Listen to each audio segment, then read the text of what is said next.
Ce podcast est réalisé avec le soutien du Centre pour la cybersécurité Belgique.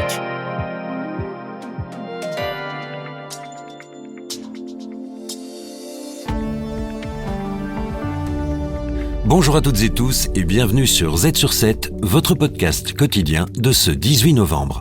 Comment va l'économie du monde ? Pour en discuter, Olivier Mouton, journaliste à Trends Tendance, reçoit Philippe Ledan, senior économiste chez ING. Trump est un accélérateur de tendance. Le retour de Donald Trump aux États-Unis est-il une bonne nouvelle ? L'Europe doit-elle se prendre en main alors que son industrie s'effondre ? La Belgique risque-t-elle gros avec sa dette et son blocage politique ? Il y a de quoi réfléchir dans cet entretien. Tout d'abord, notre invité commence en parlant de la réaction des marchés face à l'élection du président américain.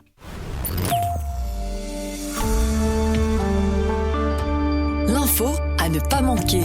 Un expert interviewé par Trends Tendance analyse les racines d'une actualité forte. On sait, et c'était quand même assez anticipé, la victoire de Trump était quand même déjà un peu dans les marchés ces dernières semaines. On voyait bien que la dynamique allait dans ce sens. Mais effectivement, la réaction intuitive, c'est de dire à partir du moment où les républicains vont plutôt travailler à diminuer les impôts, diminuer le poids de l'État, diminuer la réglementation, a priori, c'est plutôt bon pour les entreprises. Ça va probablement aux États-Unis. Aux États-Unis, bien entendu. Ça va donner un boost de croissance aux États-Unis. Et ça va probablement aussi donner un petit rebond d'inflation, en tout cas aux États-Unis. Donc, modification du comportement de la Banque centrale. Donc, impact sur les marchés obligataires, sur les taux. Donc, ça, c'est assez logique. Et puis, par rapport au marché européen, oui. Alors, moi, j'aime pas de dire qu'il y avait un scénario qui était à l'avantage de l'Europe et un scénario qui était au désavantage. Le président américain, l'administration américaine travaille à l'avantage de l'économie américaine.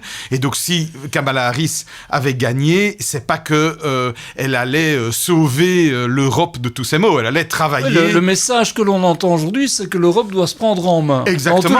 Dans tous les cas de figure. Donc voilà. Et ça, il faut pas l'oublier. Il n'y a pas un sauveur extérieur à l'Europe qui aurait pu venir. Mais effectivement, dans les scénarios où l'Europe est face à ces problèmes, la victoire de Trump est un problème supplémentaire et donc on avait cette réaction logique. Donc, je veux dire, est-ce que c'est ça qui va se passer ? Je pense que parfois il faut aussi se rendre compte que les choses sont plus lisses qu'on ne le pense. Le premier mandat de Trump, c'est pas que quand on regarde les variables économiques sur long terme, on sait identifier le mandat de Trump.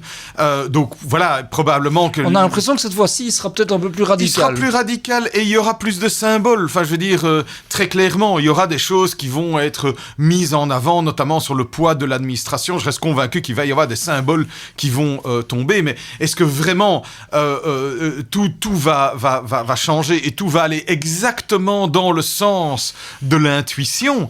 Est-ce que toutes les politiques économiques qui vont être menées ne vont pas du tout être incohérentes les unes avec les autres et que tout va être parfait?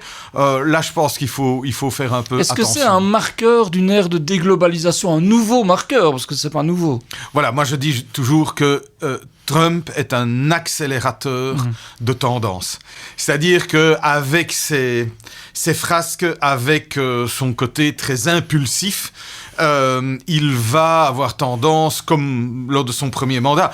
Le premier mandat de Trump n'est pas le début de la déglobalisation. Elle était déjà en route sous certains aspects. Il y avait un plafonnement du degré d'ouverture de l'économie mondiale et Trump, en introduisant des tarifs douaniers, qui est un peu le porte-drapeau, qui est un peu le fer de lance du protectionnisme, alors qu'en fait, il y avait un protectionnisme qui était déjà en train de se mettre en place. Je rappelle que c'est à la même époque qu'on a le Brexit, etc.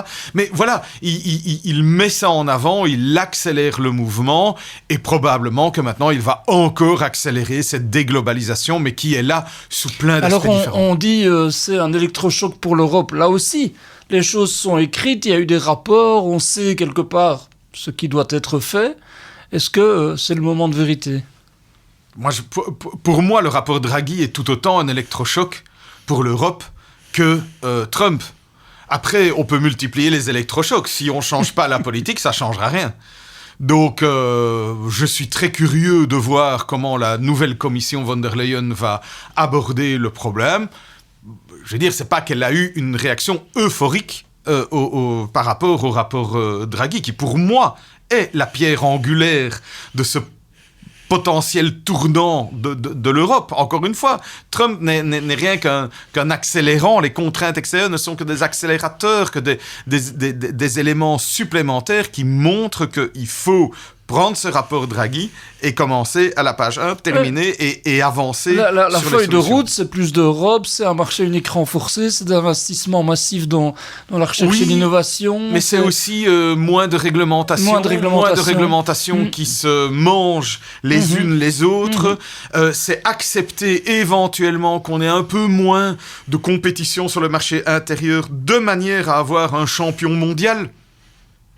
C'est aussi inscrit dans le rapport Draghi, donc c'est plus d'Europe, mais d'une certaine façon. Pas plus d'Europe dans le sens encore plus de réglementation. Plus de lourdeur, non. Voilà, plus donc ouais.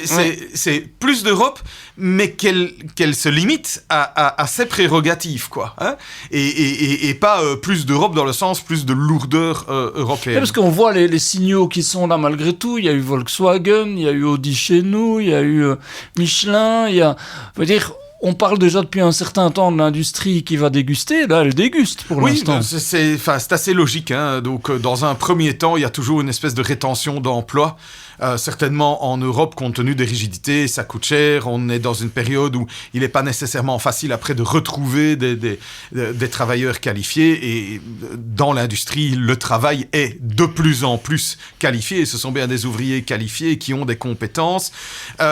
Donc c'est normal que dans un premier temps, il y ait une position attentiste malgré les surcapacités, malgré la faible demande. Et puis évidemment, quand ça perdure, et ça perdure, non seulement pour des raisons conjoncturelles, c'est vrai qu'on est dans une longue période de surcapacité et de manque de demande de biens industriels, mais dans le cas européen et dans le cas du secteur automobile en particulier, il y a des problèmes structurels supplémentaires, le coût de l'énergie trop élevé, structurellement trop élevé, qui touche d'autres secteurs comme la chimie, le gap technologique, voilà, on n'est pas en avance en matière technologique dans la production de voitures électriques ou j'ai même presque envie de dire dans la production de voitures électriques ou dans les nouvelles pousses de la mobilité de demain. Parce on a raté des révolutions, en réalité. Et donc, on a raté des révolutions, on ne prépare pas les suivantes. Et donc, on a accumulé un retard. Et donc, à un moment donné, malheureusement, quand la conjoncture et la structure se combinent dans les difficultés, ben, au final, effectivement, ben, ça commence à se voir. Et on commence à voir des restructurations. Mais encore une fois, ces restructurations qui semblent se multiplier ne sont pas le début de quelque chose. Ça avait commencé il y a un certain temps. Enfin, je veux dire... Et vous l'aviez d'ailleurs indiqué. Hein. C'est pas faute de le voir. Voilà, exactement. Je veux dire, les problèmes de compétitivité ou les problèmes de finances publiques, c'est certainement les deux éléments qui ont été le plus mis en avant par de nombreux économistes. Et c'est vrai qu'on a maintenant certains qui expriment, comme le président français Emmanuel Macron, le fait que l'Europe a peut-être été un peu trop herbivore dans un monde de carnivores, c'est son expression. Dit-il, on doit devenir un peu omnivore. Oui. Est-ce que c'est ça le momentum aujourd'hui ? Mais ça fait partie, hein, on est au pied du mur, l'Europe doit comprendre le monde dans lequel on vit. Ce monde est en train de se fragmenter, ce monde est en train de se déglobaliser. Je parlais là tout à l'heure dans le rapport Draghi, c'est écrit noir sur blanc. Parfois, il faut accepter qu'il y ait moins de compétition sur le marché intérieur de manière à avoir des champions mondiaux. Mais c'est exactement une illustration de ce que vous venez de dire. Parce qu'au final, il y a des champions mondiaux, mais ils ne sont pas européens, parce qu'on a voulu faire mieux que les autres en disant, voilà, le monde est un village, on aime bien échanger. Et c'est vrai. Attention, ce n'est pas du tout, il faut bien comprendre mon propos ici, ce n'est pas du tout une remise en cause du libre-échange. Le libre-échange est une opportunité formidable de développement de la prospérité, parce que c'est du vrai win-win. Sauf que, pour que ce soit du win-win, il y a des conditions, des hypothèses qui ont un caractère théorique. Donc, en théorie, ça marche.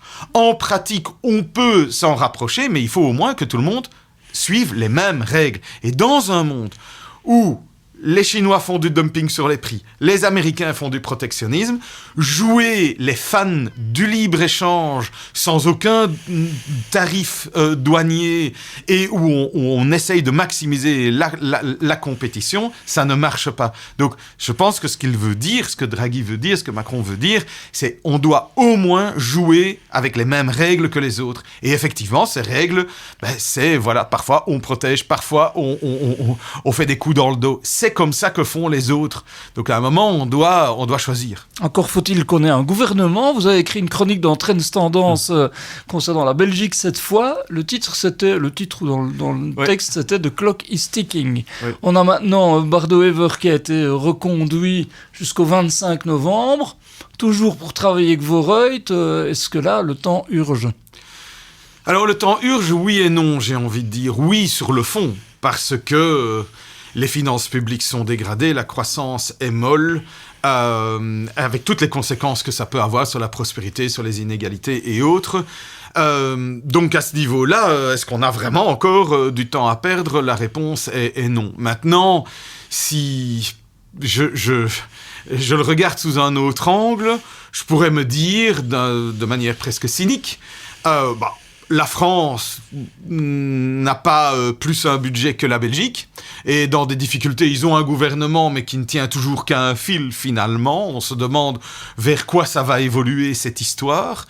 L'Allemagne n'a fondamentalement plus vraiment de gouvernement, en tout cas ils n'ont plus de majorité et il y a des élections qui se profilent, donc probablement qu'ils vont devoir voter une espèce de budget minimaliste, ou en tout cas qui ne sera pas un vrai budget, tout comme la France où ils vont devoir passer en force ou bien... c'est quand même pas des bonnes nouvelles tout ça. Non, mais du coup, du côté belge, on s'est dit, mais finalement, c'est pas l'Allemagne qui va nous taper dessus pour dire, et votre budget, la deadline était le 20 septembre, il est où ? C'est pas la France qui va le faire. Comme ni la France ni l'Allemagne sont dans une position de force pour le moment, budgétairement parlant, la Commission européenne ne va pas bouger, mis à part les standards, on envoie une lettre et je ne suis pas content, et je vous réaffirme que je ne suis pas content, mais pour le reste, il n'y a pas... voilà.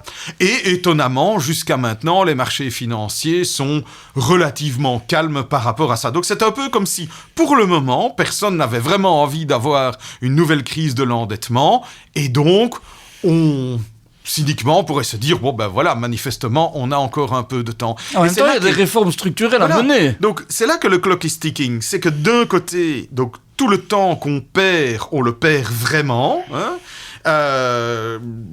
les adeptes de la trajectoire de Paris aiment toujours à dire que l'euro qu'on ne dépense pas maintenant, il amènera à ce qu'on doit dépenser encore plus tard pour corriger le tir, mais c'est vrai pour tout comme ça. Le temps que l'on perd, on le perd réellement. Et donc les réformes qu'il faudra engager par la suite, le coût que ça aura sera systématiquement toujours plus élevé puisque la situation ne fait que se dégrader. Et puis d'un autre côté, the clock is ticking aussi parce que, qu'on le veuille ou non, à un moment ou à un autre, on est toujours à la merci d'avoir un stress. Je ne sais pas dire quel est l'élément qui va faire qu'à un moment, les marchés vont se stresser par rapport à l'endettement et au déficit italien, français. Peut-être une décision de Trump, peut-être le fait qu'il lâche l'Ukraine, peut-être, on ne sait pas. C'est généralement un détail. C'est dans la crise de la dette post-crise financière, oui, c'était quand la Grèce a dit « Ah oui, mais vous savez, nos comptes, c'était pas avant, on a révisé nos comptes. » C'est parfois sur un détail, et ça veut dire que oui, mais on est à la merci de ça, d'un détail qui se passe en Chine, aux États-Unis, une décision européenne, je ne sais pas quoi. Mais en attendant, à tout moment, on peut avoir les projecteurs qui se braquent à nouveau sur le marché obligataire souverain en Europe. Tout le monde va commencer à aller un peu gratter dans les chiffres. Tout le monde va commencer à dire, mais enfin, qu'est-ce que c'est que ça ? Et ces déficits, quelles sont les réformes ? Et ça peut très vite partir. Et ça peut partir par rapport à un autre pays et par contagion arriver sur la France ou sur la Belgique. Et donc là, il faut quand même au moins en être conscient. Moi, je veux bien qu'on se dise, ok, pour le moment, tout le monde est calme, personne va nous taper dessus parce que, de toute façon, les autres ont leurs propres problèmes. Mais on sait que ça peut vite se retourner. Est-ce que ça veut dire qu'en Europe et en Belgique, on n'a pas vraiment pris conscience du fait qu'on ait changé d'air Peut-être qu'on va devoir vivre un peu moins bien aussi. Est-ce que c'est ça l'enjeu aujourd'hui ? Moi, j'aurais tendance à dire, je pense qu'il y a une prise de conscience, fondamentalement. Seulement, elle n'est pas au devant de la scène, elle n'est pas derrière les micros.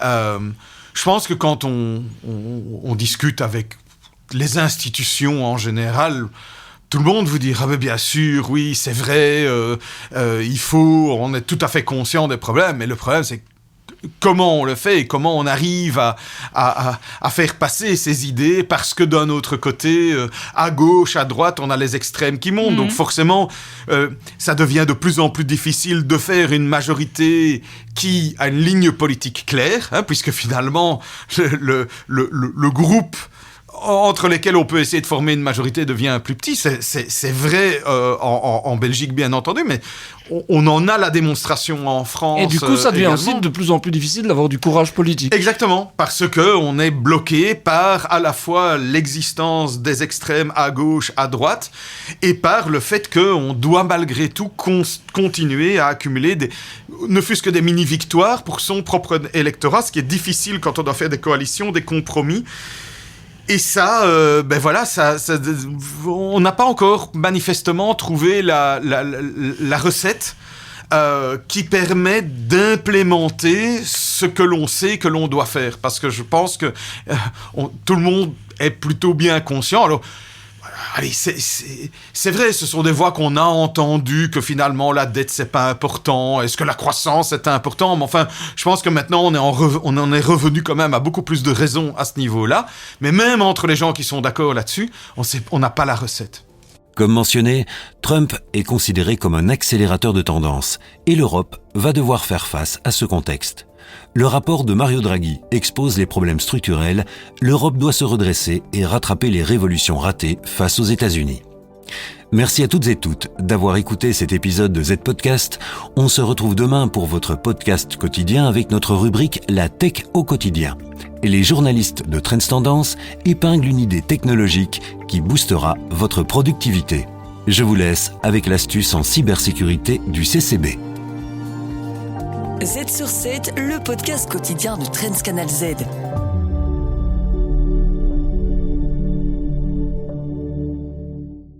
Le Centre pour la cybersécurité Belgique.